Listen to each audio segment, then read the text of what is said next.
Também encontra uma operadora de TV pop por assinatura. Na casa dele ainda foi constatado que até a energia, até a ligação de energia era roubada. Todos esses chips, o número de 325 chips que estão na mesa do delegado Giovanni de Moraes, não é porque ele mudou de função e está trabalhando para a operadora, não. Todos esses chips foram apreendidos pela polícia, junto com vários outros equipamentos eletrônicos, esses que nós estamos mostrando para vocês, na casa de um homem aqui no Mondubim, do Suerlan Matheus Rodrigues de Jesus. Ele que era motorista de aplicativo, né? E a informação que nós temos é que ele passou a aplicar golpes exatamente nesse aplicativo para o qual ele trabalhava. Como era que funcionava isso? Além de fazer corridas fraudulentas, arrumar passageiros que não existiam e receber por isso, ele também vendia cadastros pelas redes sociais para outras pessoas que também queriam aí praticar esse mesmo golpe que ele. O resultado disso é que a operadora simplesmente entrou na justiça, conseguiu um mandado de busca e apreensão que foi cumprido hoje pela manhã pelos policiais aqui do delegado Giovanni Moraes. Delegado, a gente tem aqui um vasto material, além de equipamentos eletrônicos, enfim. Eu queria que você explicasse pra gente em detalhes como ele agia para aplicar o golpe nesse aplicativo. Bom, a gente recebeu uma notícia crimes dos advogados informando a prática delituosa, que um indivíduo ele estaria vendendo cartões de motorista. Então esse Suerlan ele fez diversos cadastros, utilizou a mesma foto sempre, e a equipe de segurança ela verificou que se tratava da mesma pessoa, mas utilizando o nome de outras pessoas. E com esses cartões ele fazia a venda para outras pessoas. Segundo ele, venderia por R$250 cada cartão. O golpe ele consistia basicamente no seguinte: ele tem um sistema muito sofisticado no notebook. Que é esse aqui. Esse notebook apreendido, que ele gera diversos números de cartão de crédito em nome de terceiras pessoas. Então, com esses cartões ele habilitava, era um cartão como seria feito um pagamento. Ele solicitava a corrida, essa corrida não era efetuada, porque a corrida muitas vezes era solicitada para ele próprio, e aí ele recebia o dinheiro. Quando iria receber esse valor, que já tinha sido pago para ele, você dava conta que era um cartão fraudulento. Olha, o cartão que todo motorista da empresa recebe é exatamente semelhante a esse, obviamente esse daqui está cancelado. A atividade dele é exclusivamente essa, aplicar golpes. Além do mandado de busca e apreensão ter sido cumprido contra ele, a polícia também encontrou uma outra irregularidade na residência dele, porque até a energia era roubada. Isso, ele foi autuado pelo furto de energia, um furto qualificado, né, porque é mediante fraude, e é furto porque essa energia elétrica ela ia diretamente da rede elétrica para a casa dele, então ela não passava nem pelo medidor. Ele não se preocupou nem em fazer uma fraude no medidor para registrar menos, para pagar um valor a menos. Não, ele já estava com a luz desligada, não tinha fornecimento de energia, mas estava alimentado diretamente pela rede pública. Enquanto esse país condena todo tipo de fraude, de corrupção, de má ação, que muitas vezes são praticadas por políticos, e aí diz, esses políticos. Aí você vê que o brasileiro está sempre procurando enroladas para pensar que vive bem. Na verdade, tem um lado positivo de toda essa história. O eficiente trabalho da polícia que conseguiu dar conta e botá-lo na cadeia. Mais um jovem foi morto brutalmente aqui no Ceará e dessa vez o garoto ainda tentou fugir, mas foi perseguido por vários que executaram com muitos tiros. Estamos na Lagoa do Barro. Esse foi o local onde o crime foi registrado. A primeira informação que a gente recebe da comunidade é que a vítima não seria moradora deste trecho. É uma vítima do sexo masculino. A gente vai tentar passar por esse trecho, está bastante apertado, o acesso é complicado aqui. Os moradores ficaram assustados, claro, com a violência, porque a informação é de que aqui ocorreu um crime com uso de arma de fogo. Essa é a primeira indicação que a gente vai recebendo da comunidade aqui. Inclusive moradores que não veem esse tipo de situação, esse tipo de cenário e ficaram muito assustados exatamente com relação a essa questão. Alguém reconheceu aqui a vítima, gente? Ninguém, né? Ninguém não é morador. Né? Agora esse trecho é tranquilo, né? Não costuma apresentar esse tipo de caso de violência assim não, né?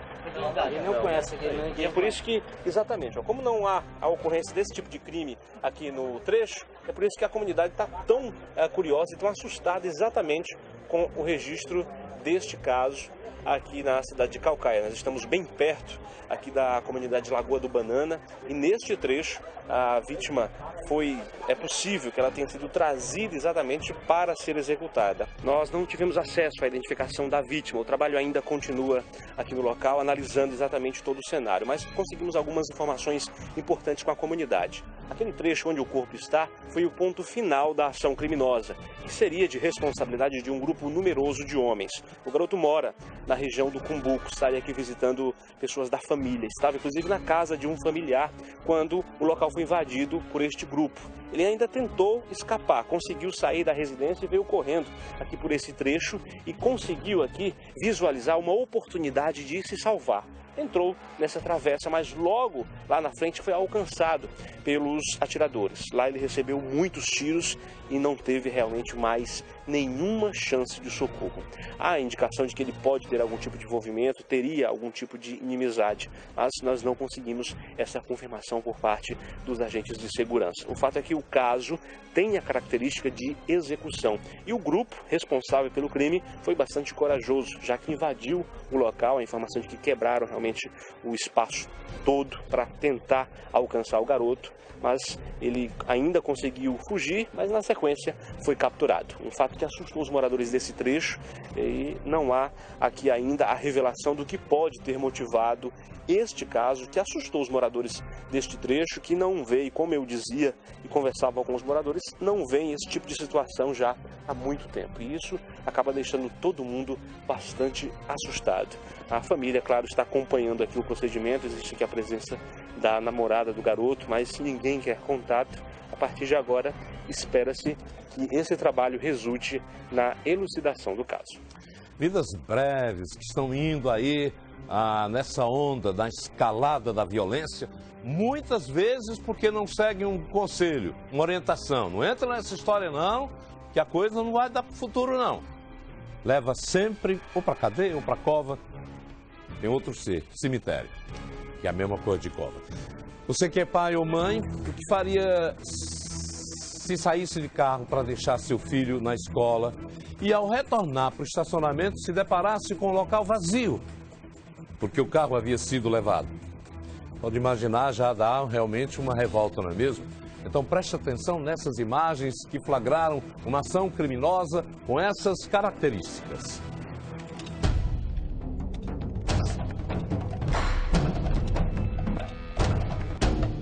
O homem de camisa vinho e calça jeans já chega ao veículo abrindo a porta com uma chave mincha.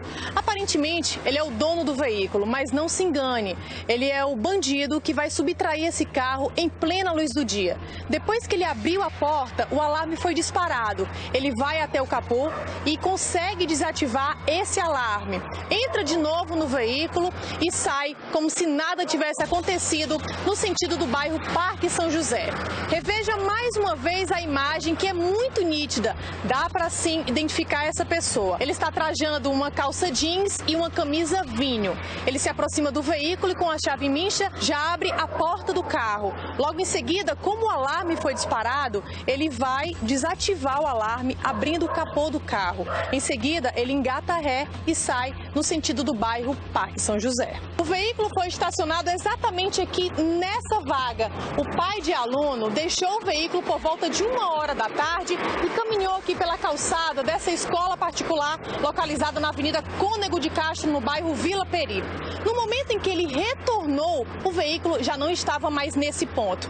A ação foi muito rápida, durou cerca de 1 minuto. As câmeras de segurança flagraram toda a movimentação. Nós conversamos com mães e pais de alunos que se sentem seguros em vir buscar os próprios filhos aqui na escola. Em geral, eu acho que em todo canto está inseguro, né? Mas aqui realmente é muito perigoso. Deveria ter mais acesso, assim, a polícia ter mais acesso aqui. A minha opinião é essa. Com a chave de veículo nas mãos, a senhora estacionou o carro e veio buscar o seu filho. Isso. Se porventura retornasse e não encontrasse mais o carro? Nossa, eu ia ficar revoltada, né? Eu ia ficar muito chateada e ir atrás dos meus direitos, né? Porque, assim, Não é que eu não acho que é culpa da escola, entendeu? Não acho. Eu acho que aqui é apesar de ser no estacionamento da escola, mas é um local público, né, e que deveria ter mais policiamento, entendeu? E porque o fluxo de gente aqui é muito grande, mas realmente aqui tem muita ação. Se porventura o senhor voltasse e não se deparasse mais com o carro? É uma situação muito ruim, não queria passar por isso não. Ter que vir pegar a criança no colégio e de repente roubarem assim o carro da gente, o veículo. Você chegou a estacionar e veio buscar seu filho. Quando voltar e não encontrar o carro, por exemplo? É complicado, viu? Muito complicado. O senhor se sente amedrontado? Sempre, né? A gente mora aqui, eu moro aqui perto, mas a gente sempre escuta casos assim. Assaltos, furtos? Assalto, furto, a pessoa caminhando aqui nessa rua, tá lá, é perigoso. Só um momento, filho. Precauções que o senhor, ao vir buscar o filho ou vir deixar, toma? O estacionamento aqui que o colégio oferece em frente ao colégio, só para o carro aqui e sempre de olho nele. Não pode dar mole.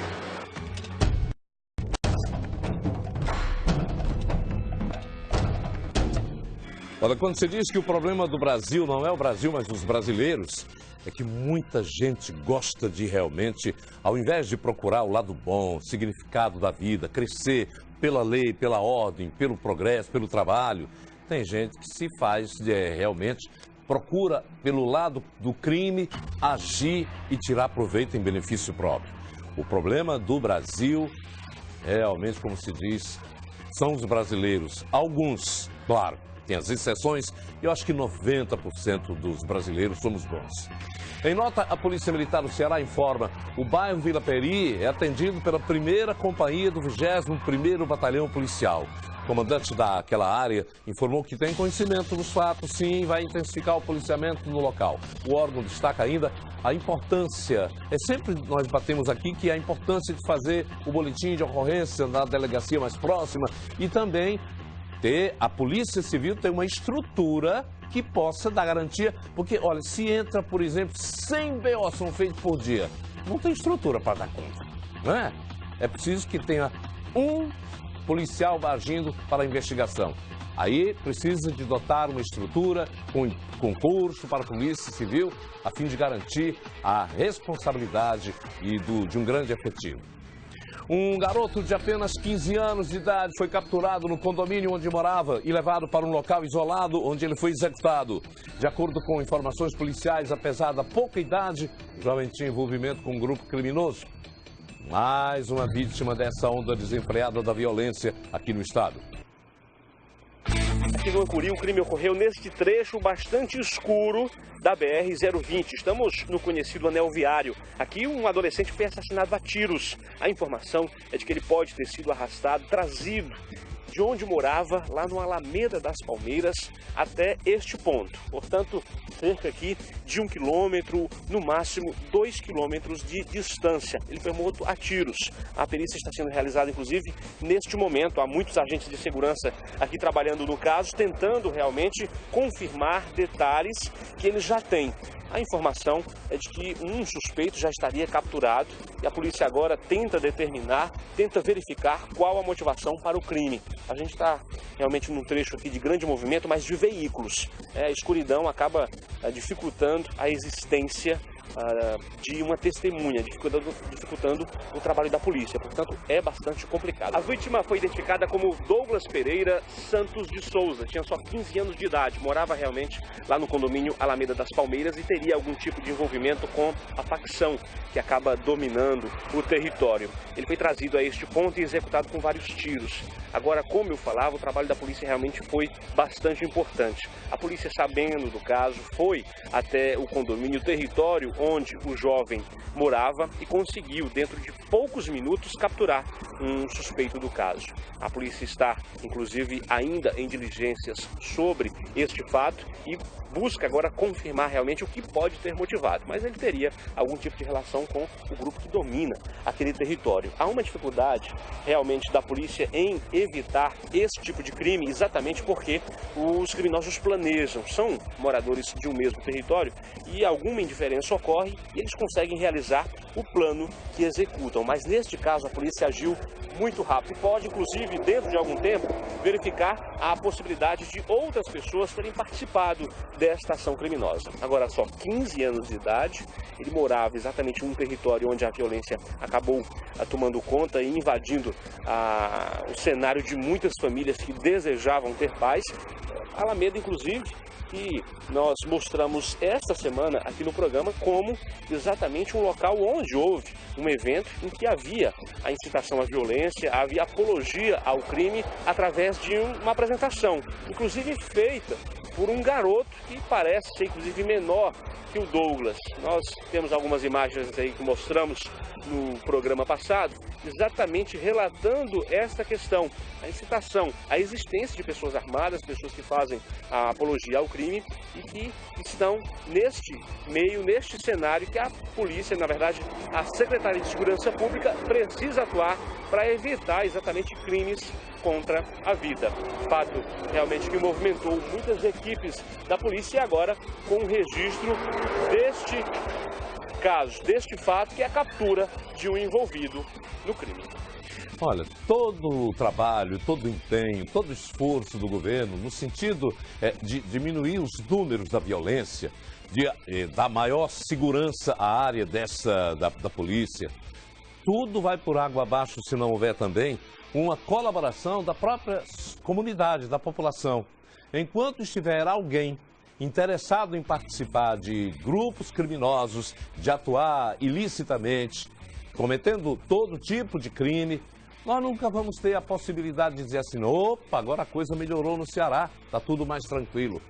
Nós cobramos sempre das autoridades a sua parte, no sentido de equipar as polícias militar, civil, de dotar todo o sistema do melhor, mas se também não houver uma consciência individual, não adianta nada não, porque nós é que somos os responsáveis pela nossa segurança. E quando você faz o bem, quando você procura estar entre os bons, você está multiplicando essa área que não é contaminada pelos maus.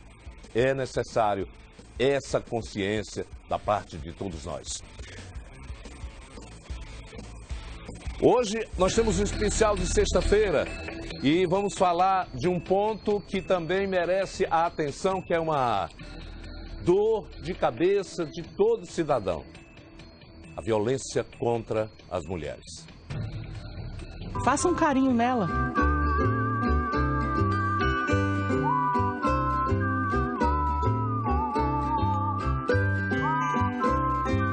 Agora dá um tapa nela. No mundo das crianças é assim, mas no mundo dos adultos a realidade é bem diferente. 3 jovens que foram mutilados. O Leandro lesionou a própria... Olha, machões de plantão e também aqueles que muitas vezes não têm o autocontrole, que não respeitam as suas mulheres. Um convite para vocês ficarem acompanhando. E todos aqueles que também, que mesmo não sendo violentos, mas a gente guarda aqui um sinalzinho lá de Caim no íntimo de cada um de nós. Somos o Abel e Caim ao mesmo tempo. Somos luz e sombra. E é preciso que a gente amplie essa luz interior para melhorar o mundo, melhorando cada um. Daqui a pouco a matéria completa. Olha, nós mostramos aqui no decorrer da semana que um idoso de 68 anos foi preso por ejacular em uma garota dentro de um ônibus, se acompanhou, indignou-se com essa atitude. Agora, o que será que você, mulher, que é nossa telespectadora, acha a respeito desse tipo de abuso que, muitas vezes, cometem dentro de ônibus? Barra Pesada foi às ruas, ouviu as frustrações que várias mulheres afirmam que passaram e que passam todos os dias. A reportagem é de Luciana Lemos.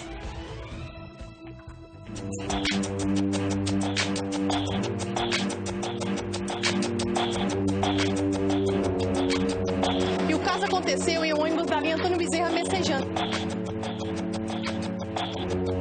E eu não conseguiria mais andar no ônibus mais à vontade. Eu, sinceramente, eu não seria como eu ficaria. Absurdo, absurdo. Vocês acompanharam aqui no Barra Pesada o caso de um idoso que se masturbou e ejaculou em um adolescente dentro de um coletivo. Por isso nós viemos em um ponto de ônibus aqui na Avenida Duque de Caxias saber com as passageiras o que elas acham dessa situação. Eu acho uma falta de desrespeito, né? Tremendo. Com a cidadã. Eu acho que uma pessoa dessa deveria ser reeducada. Se você passasse por uma situação como essa? Eu me sentiria totalmente constrangida, envergonhada, né? A gente sofre diariamente, né? Nós mulheres, infelizmente, na sociedade que a gente vive ainda tem muito desrespeito em questão às roupas, às vestimentas, há muita coisa. O pensamento machista ainda está muito grande, então nós mulheres ainda somos muito afetadas em relação a isso, né? Então, realmente, quando eu tô no ônibus e tá muito lotado e tem homens perto de mim, eu tomo toda a cautela possível. Eu ficaria traumatizada com toda certeza, porque é um local público, né? Onde várias pessoas estão ali constantes, então eu ficaria com muita vergonha. Se você passasse por uma situação como essa? Eu faria... Não sei, eu acho que eu não ficaria parada. Não ficaria parada porque isso acaba ficando um trauma pra mulher. Você já sofreu algum assédio dentro do ônibus ou fora? Eu não, mas minha irmã sim, ela. Dentro do ônibus, o homem lá na frente, e eu tava indo pro centro e eu já vi ele, vi o que ele tava fazendo. Na volta eu peguei o mesmo ônibus e ele tava de novo, aí eu fiquei só reparando. Ele ficou lá na frente, quando nós subimos, ele começou a vir para de trás dela e eu percebendo. Uma hora eu me zanguei e falei mesmo dentro do ônibus, botei ele pra sair dali, porque eu acho que é uma falta de respeito, nenhuma mulher merece essas coisas. E o caso aconteceu em um ônibus da linha Antônio Bezerra Messejana, esse mesmo ônibus. Nós vamos entrar e ouvir a opinião das passageiras aqui dentro. O que a senhora acha sobre isso? Qual a sua opinião? A gente devia ter mais segurança, né? No ônibus, né? A gente traça todo dia, né? Se tivesse uma segurança no ônibus, né? Era mais fácil a gente pedir ajuda. Eu já escutei vários casos que tem vários assédios dentro do coletivo, principalmente no horário de pico, que é um horário que o ônibus é lotado. Então, muitas mulheres se sentem constrangidas, né? Em passar por esse tipo de situação. Já presenciei, sim, um fato de uma moça que o cara passou e ficou realmente, né, atrás dela e tal, roçando, e ela, assim, ela falou pra ele que ele podia passar, que não precisava roçar e tal, e às vezes as mulheres ou a pessoa que sofre esse tipo de preconceito, ela não fala, porque às vezes o coletivo está tão cheio e elas acaba sendo motivo de chacota. Acompanhamos os relatos de passageiras e vimos o quanto é inseguro dentro de um coletivo. Mas você, mulher, que passar por uma situação como essa, o que fazer? O que você faria diante de um assédio sexual? Nós conversamos com a delegada Yasmin Ximenes, que repassa algumas precauções para você que foi vítima de uma situação como essa. O mais importante é não se calar, não é uma conduta aceitável. Então você está no transporte coletivo e passa por essa situação, é acionar a autoridade policial, a polícia militar, para que o procedimento criminal seja instaurado. Nesse caso em concreto, a jovem estava no ônibus, o infrator mostrou a genitália, não é? E lançou o material genético dele nela. Isso configura um crime tipificado como ato obsceno, previsto no artigo 233 do Código Penal. Tem pena de detenção de 3 meses a 1 ano. Então, é feito o TCO, o termo circunstanciado de ocorrência, é ouvida a vítima, 2 testemunhas e o infrator. É muito importante a gente não confundir ato obsceno com outro crime diferente, chamado de assédio sexual. O assédio sexual, ele resulta de uma relação de poder. Tem que haver uma subordinação hierárquica entre a vítima e o infrator. Por exemplo, o teu chefe, fica ali constrangendo, insinuando que se você quer ter uma carreira, ser promovido ou não ser despedida, tem que ter algum tipo de conjunção carnal, ato sexual com ele. Então, esse constrangimento constitui crime de assédio sexual. São 2 infrações penais graves, ofendem a dignidade sexual da mulher, ofendem a dignidade sexual do ser humano e não podem ser toleradas de forma alguma.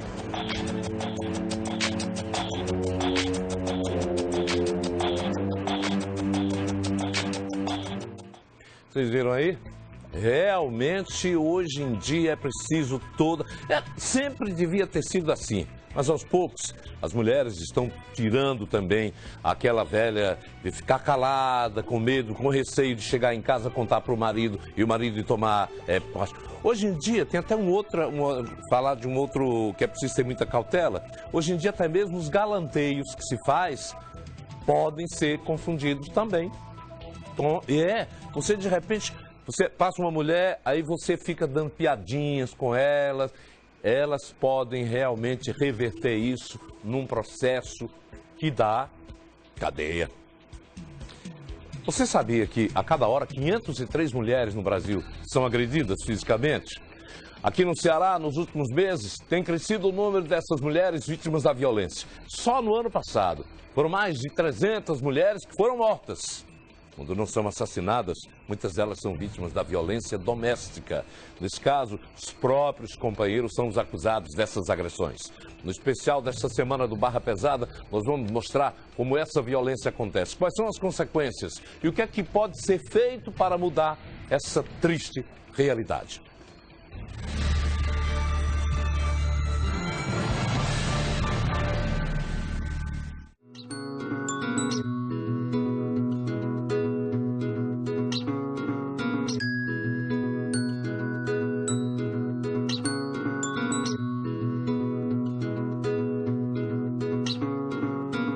Qual o seu nome? Pedro. Gustavo. Thales. Cauã. Miguel. Maio. Quantos anos você tem? 10. 10. 10. 10. 10. 11. O que você quer ser quando crescer? Policial. Skatista. Médico. Professor de judô. Treinador de futebol. Professor de dança. Por quê? Para ensinar as crianças. Que eu gosto. E para salvar as pessoas da doença. Porque é uma profissão boa, né? Eu gosto muito de futebol. Eu sou muito bom de sair. Agora eu vou te apresentar a Tainá.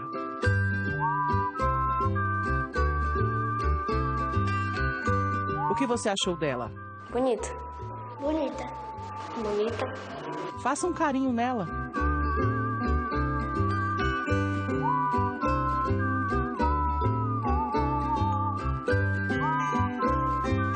Agora dá um tapa nela. Não. Não. Não. Um tapa forte.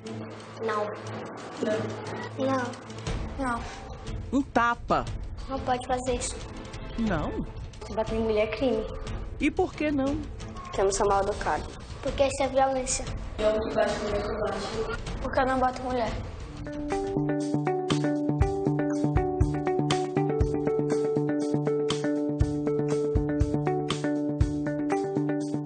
Das crianças é assim, mas no mundo dos adultos a realidade é bem diferente. Corpos das 3 jovens que foram mutilados. O Leandro lesionou a própria ex-companheira a faca. O corpo é de uma mulher sem identificação. Foi torturada com cigarro e colher quente e assassinada.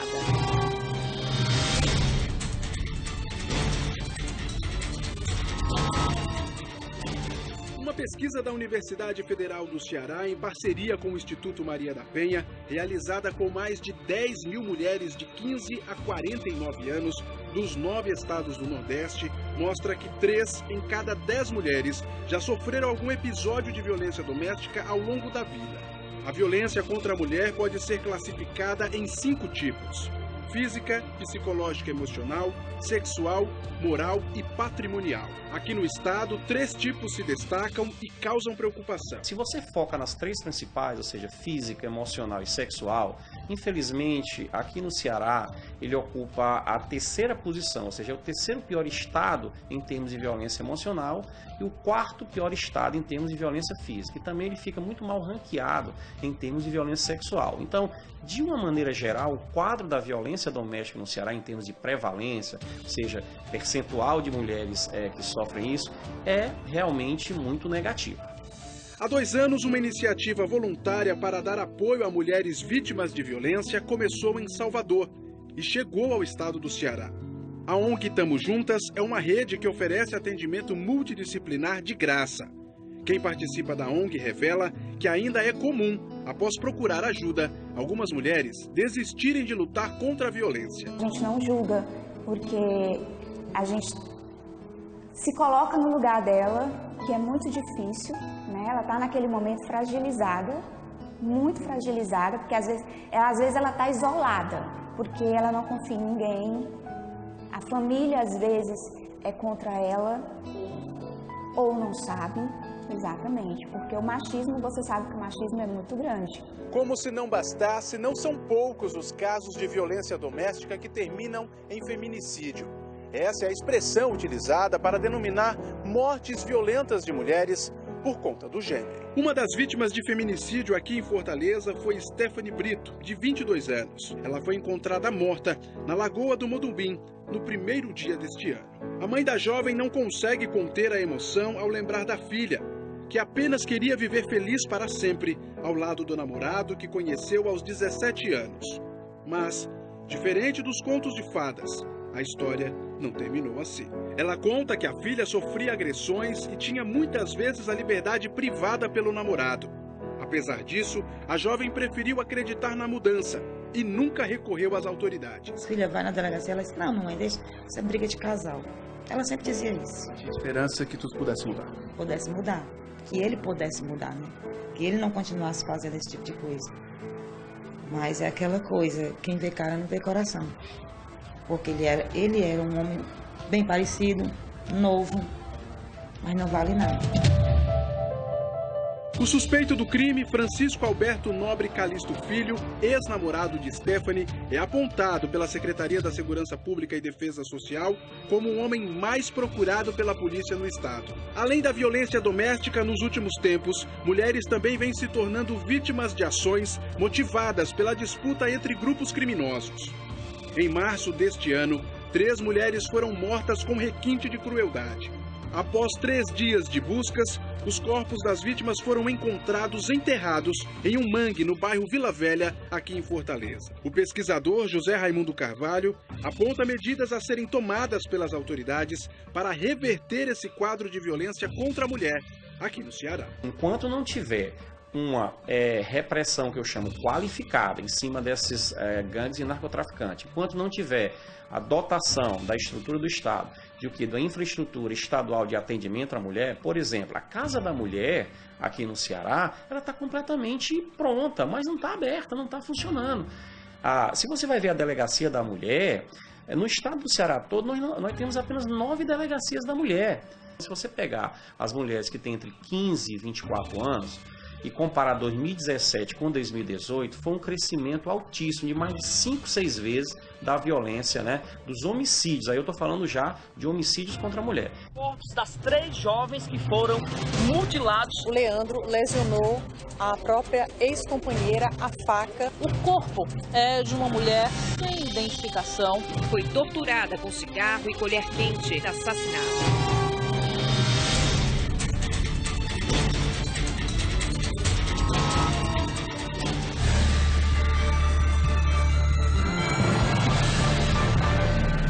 Vocês acompanharam no início da matéria especial a participação de crianças em um clipe. Eles são do Catecismo da Comunidade Católica Santo Antônio do bairro Aerolândia. É um clipe que foi inspirado a partir de um vídeo institucional da Prefeitura de Macapá, estado do Amapá. A nossa produção entrou em contato com a assessoria de comunicação da Secretaria de Segurança Pública do Estado, solicitando dados apurados de casos de violência contra a mulher nos primeiros 4 meses desse ano. Mas até o fechamento dessa edição, a gente não recebeu as informações. E vamos continuar falando do tema da violência contra as mulheres, abrangendo de uma forma mais específica a atuação delas em facções criminosas.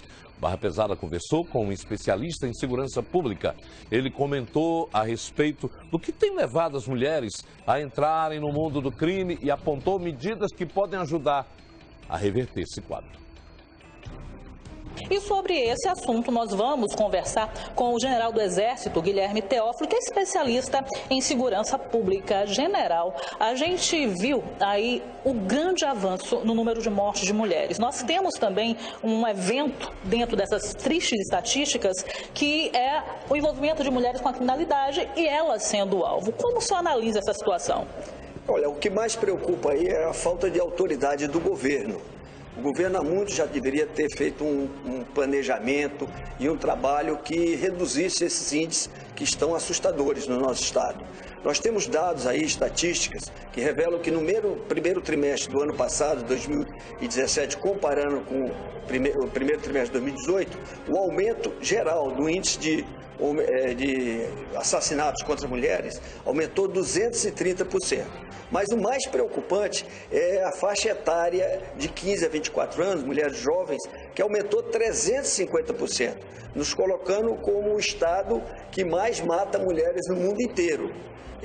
Ultrapassando países da África com o IDH, o Índice de Desenvolvimento Humano, muito mais baixo que o nosso. Então isso é muito preocupante nos dias atuais. A gente falando em morte de mulheres, envolvimento com facções criminosas, inclusive essa questão das facções criminosas tem preocupado e muito, né, a segurança do nosso estado. Ao que parece, né, a organização desses grupos tem influenciado diretamente nos índices que estão se elevando, pelo que a gente está vendo. Como se combater esse tipo de ação criminosa? A gente que tem tido, inclusive, mortes de integrantes importantes de algumas facções do Sul que vieram aqui para o nosso estado. Como se combater isso? Nós temos que transformar o nosso estado numa ilha de segurança. Para isso, aumentar as fiscalizações na fronteira com o mar e nas divisas com os nossos estados limites. Isso é muito importante. Além disso, aliar uma inteligência mais efetiva e eficaz, inclusive em ligação com os estados vizinhos, e também o uso da tecnologia mais adequada. General, ano passado, os índices em relação a crimes de morte no nosso estado bateram todos os recordes, lamentavelmente. Esse ano, a gente, até abril, tem mais de 1.600 mortes. Existe uma maneira de se frear isso? Qual a sua opinião a respeito desse avanço nesse número de mortes? Eu acho que para se frear isso, nós temos que retirar o oxigênio do crime organizado. O que é retirar o oxigênio? É retirar a droga, que a droga alimenta o crime organizado. A nossa rota é a rota dos Solimões, que vem pelo litoral. E nós não temos nenhuma patrulheira no litoral. De Camusim a Icapuí não existe ninguém observando. E os pontos de entrada, todos sabemos, são as cidades turísticas. Por ali entra grande parte da droga e vai se infiltrando para o interior. Bandidos se passam por moradores e roubam em condomínio de luxo. Eles agem discretamente na maior naturalidade. Vamos mostrar os detalhes no próximo bloco.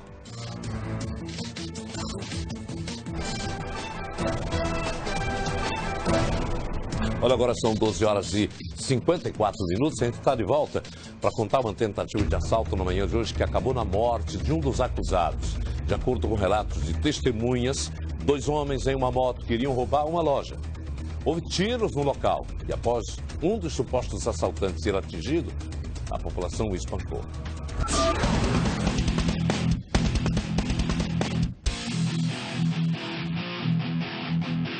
A equipe de reportagem do Barra Pesada segue para o centro de Fortaleza. A informação inicial é que na rua Clarindo de Queiroz, uma pessoa teria sido baleada gravemente durante um assalto. Essa é a primeira informação inicial.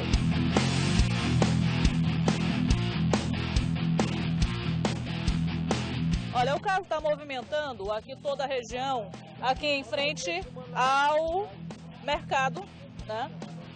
Amigo, me diga uma coisa, aqui foi bandido, foi tentativa de ação? Hoje foi um bandido que roubou ele. Aí mataram, é a segunda vez que ele vem. Olha, por esse ângulo a gente vê, pelo menos confirmado, uma pessoa. O lençol do SAMU já cobriu o corpo, né? O pessoal já cobriu o corpo. E a gente tem uma motocicleta, uma motocicleta preta, possivelmente a utilizada pelos bandidos. Informação extraoficial que a segunda pessoa não sabemos se está baleada, mas teria conseguido fugir aqui desse trecho. A polícia ainda está coletando alguns detalhes, mas ao que parece teria sido uma tentativa de assalto. O que a gente conseguiu pegar com comerciantes é que o segundo homem teria sim sido baleado em toda essa história. As mesmas pessoas também confirmam para a nossa equipe, como a gente ouviu há pouco, que, além do disparo que o homem que está morto, que seria um assaltante, levou, ele também teria sido agredido por pessoas que estavam aqui no local, presenciaram, né, esse assalto, essa tentativa de assalto, isso ainda não ficou claro, mas essas pessoas, além do disparo que ele levou, essas pessoas também o agrediram, ou seja, dizem que ele não morreu nem do tiro que teria levado, mas sim por causa também dos espancamentos que acabou sofrendo. A população, vendo a situação toda que aconteceu aqui na rua Clarindo de Queiroz, resolveu aí fazer justiça com as próprias mãos diante da situação de assalto que estaria acontecendo. Informações também que essa dupla, há pelo menos 6 meses, teria tentado praticar um outro assalto nesse mesmo corredor comercial aqui. Olha, a gente está em um corredor comercial no centro de Fortaleza e eles seriam responsáveis por esse assalto há pelo menos 6 meses. E hoje teriam vindo novamente, mas a situação não teria dado certo. De onde o disparo saiu ainda não se sabe, mas que pelo menos um deles acabou sendo morto. A dona Iraci, ela é comerciante aqui do mercado, né, no Mercado São Sebastião. Que horas a senhora acorda para vir trabalhar? 3 horas da manhã. E que horas foi esse assalto? Foi 3 horas, na esquina do Açaí. Na esquina do Açaí. Foi. E a indignação da senhora quando vê uma situação dessa é exatamente porque a senhora foi vítima de uma situação semelhante. E sem poder fazer nada. Porque a mulher não faz nada pelo vagabundo desse, que o vagabundo desse está drogado. Aí carrega o que da gente, ninguém pode fazer nada.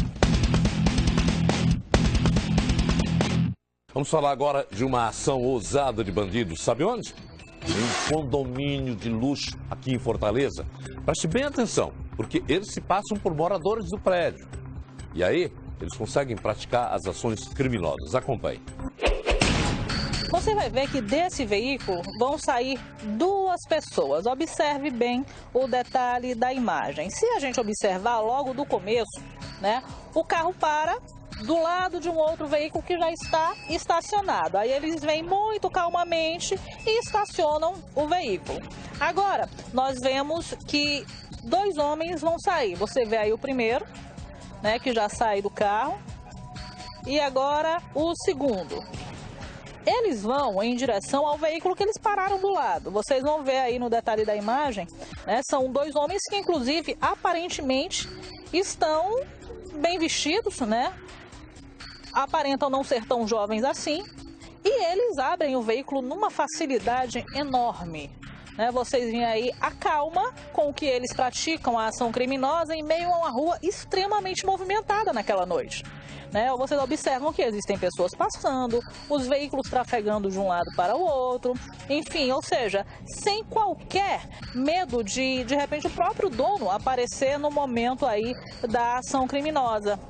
Vocês veem aí que logo depois eles colocam o material roubado dentro do carro em que eles chegaram e em seguida vão embora. Tudo isso aconteceu, né, nessa rua aqui do Parque del Sol, do condomínio Parque del Sol, e o carro que acabou sendo pego pelos bandidos é exatamente esse que o Ranieri Salles está mostrando agora, e a gente também está entrando nele para mostrar para vocês. Aqui vocês veem que a parte do painel ela foi completamente danificada. Olha, aqui um sistema de som havia, né? Só temos os fios. E aqui essa parte do console, ela foi arrancada para se subtrair o que possivelmente tinha dentro do veículo.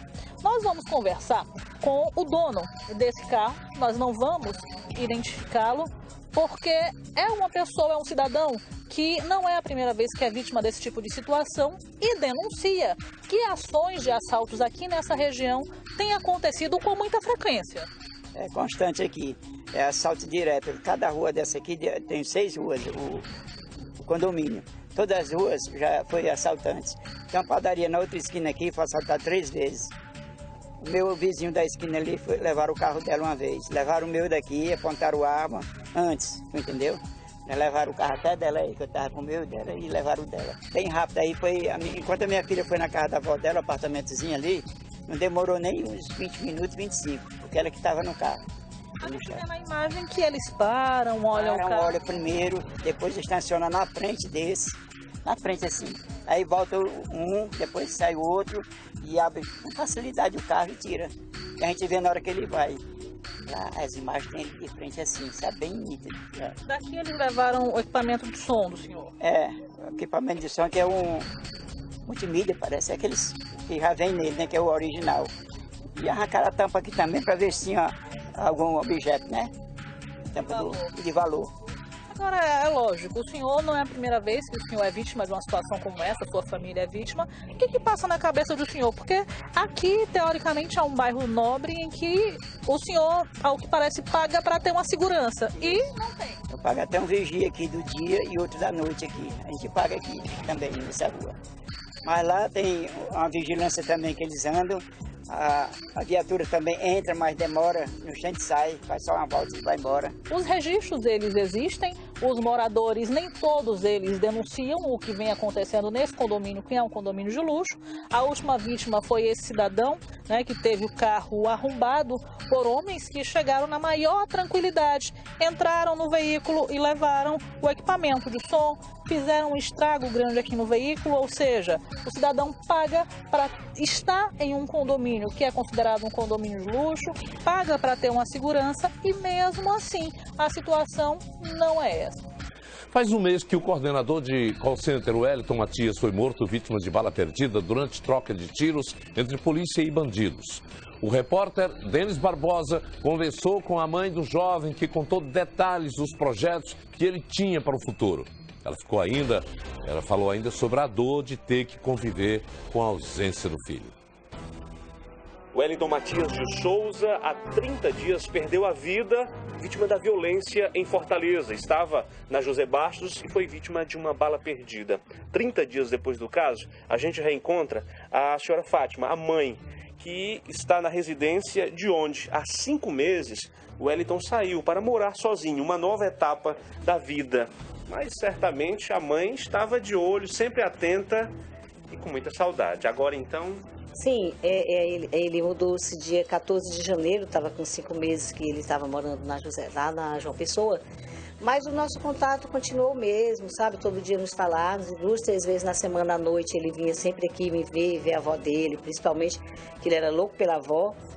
E final de semana, ele sempre vinha aqui, ele mudou-se, mas ele vinha sempre com muita frequência. E hoje está muito difícil, porque hoje a gente sabe que ele não vem mais. A gente descobriu aqui que o Wellington tinha planos já para o ano que vem. Ele iria investir na carreira de administração. Trabalhava como coordenador de call center e, portanto, iria fazer uma faculdade nesta área. Ele dizia, mãe, no próximo ano eu vou ver se eu faço uma faculdade. Fazer um curso de administração, que ele dizia que tinha certeza que se fizesse ia crescer ainda mais na empresa, porque ele, graças a Deus, era bem, bem relacionado na empresa, sabe? Ele era muito querido.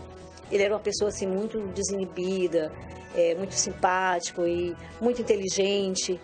Eu me surpreendi muito com ele, porque ele foi uma pessoa que cresceu muito assim como ser humano e como profissional, sozinho, sem puxar tapete de ninguém, por conta própria. Sobre o caso que vitimou o Wellington, a família está acompanhando a promessa de que em 30 dias sairia o laudo sobre de onde veio a bala que assassinou o Wellington. A família está com o advogado, inclusive, acompanhando, e dentro de alguns dias vocês poderão ter acesso a essa informação. Eu estou com o advogado desde do dia do acontecimento, né? E já recebemos o laudo cadavérico, o atestado de óbito, que são coisas que saem com mais rapidez, né?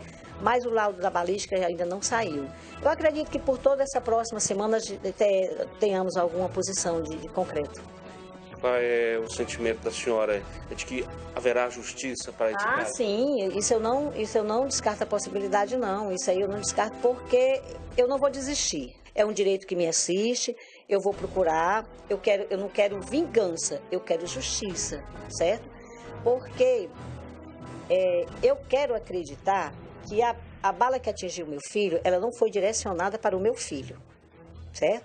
Mas foi uma bala que ela poderia não ter acontecido. Foi um fato que poderia não ter acontecido. Eu não sei as circunstâncias da situação, eu não vi. Eu sei algumas coisas por terceiros, né? Mas, como aconteceu, eu não posso fazer nada, eu não tenho mais meu filho de volta. Mas eu acredito que nós vamos ter justiça, sim. Gosto da fé de pessoas assim, que têm fé de que as coisas vão mudar. A seguir, um jovem é morto quando se preparava para ir a mais um culto. Informações após o intervalo.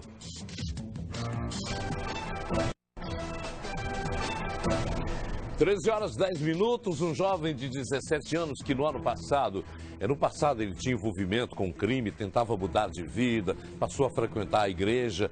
Testemunhas relatam que ele dizia que agora queria era pregar a palavra de Deus. Mas a transformação não foi possível. Na noite de ontem, ele acabou sendo assassinado quando se preparava para ir a mais um culto. Denis Barbosa conta pra gente essa história.